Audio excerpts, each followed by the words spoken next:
خلاصہ سورۃ الانشقاق۔ انشقاق کے معنی ہیں پھٹ جانے والی۔ یہ سورت مکہ مکرمہ میں نازل ہوئی۔ محمد اسد اپنی تفسیر میں اس سورہ کے ذریعے کائنات کے خاتمے اور انسانی اعمال کی ذمہ داری کو بہت گہرے فلسفیانہ انداز میں بیان کرتے ہیں۔ پہلا کا بدلتا ہوا نظام۔ سورہ کی ابتدا قیامت کے ہولناک مناظر سے ہوتی ہے، لیکن محمد اسد یہاں ایک اہم نقطہ بیان کرتے ہیں۔ آسمان کا پھٹنا اور زمین کا پھیلنا یہ محض تباہی نہیں ہے، بلکہ یہ کائنات کے اس نظم یعنی آرڈر کی واپسی ہے جو اللہ نے طے کر رکھا ہے۔ اطاعت الہی۔ قرآن کہتا ہے کہ آسمان اور زمین اپنے رب کا حکم سنیں گے اور یہی ان کے لیے سزاوار ہے۔ محمد اسد کے مطابق مادی کائنات فطری طور پر اللہ کے قوانین کے تابع ہے اور یہ تبدیلی اسی قانون کا حصہ ہے۔ دوسرا نقطہ، انسان کا سفر اور محنت۔ آیت نمبر 6 اس سورہ کا مرکز ہے۔ اے انسان، تو اپنے رب کی طرف پہنچنے کے لیے سخت مشقت کر رہا ہے، پھر تو اس سے جا ملے گا۔ مسلسل جد و جہد۔ محمد اسد فرماتے ہیں کہ زندگی ایک تھکا دینے والا سفر ہے، چاہے انسان نیک ہو یا بد۔ ہر شخص موت اور حساب کی طرف بڑھ رہا ہے۔ ملاقات۔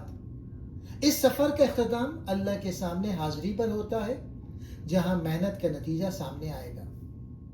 اعمال ناموں کی تقسیم، نتائج کا دن۔ تیسرا نقطہ، محمد اسد یہاں دو قسم کے لوگوں کا تقابل کرتے ہیں۔ دائیں ہاتھ والے، جن کا حساب آسان ہوگا، یہ وہ لوگ ہیں جو دنیا میں اپنے رب کی یاد کے ساتھ جیتے رہے۔ پشت کے پیچھے والے، جن کا نامہ اعمال ان کی پیٹھ کے پیچھے سے دیا جائے گا۔ محمد اسد کے مطابق یہ ان کے انکار اور شرمندگی کی علامت ہے۔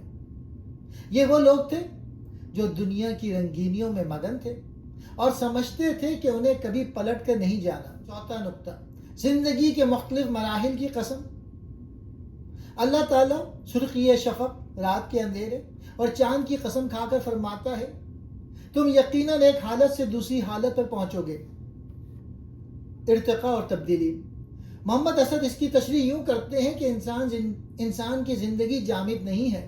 ہم بچپن سے جوانی، زندگی سے موت اور پھر موت سے برزخ اور آخرت کے مراحل طے کرتے ہیں۔ یہ تبدیلی اللہ کے اٹل قانون کا حصہ ہے۔ پانچواں نقطہ، انجام اور خوشخبری۔ سورہ کے آخر میں ان لوگوں پر تعجب کیا گیا ہے جو اتنی واضح نشانیوں کے باوجود ایمان نہیں لاتے اور قرآن سن کر سجدہ نہیں کرتے۔ دردناک عذاب کی وعید۔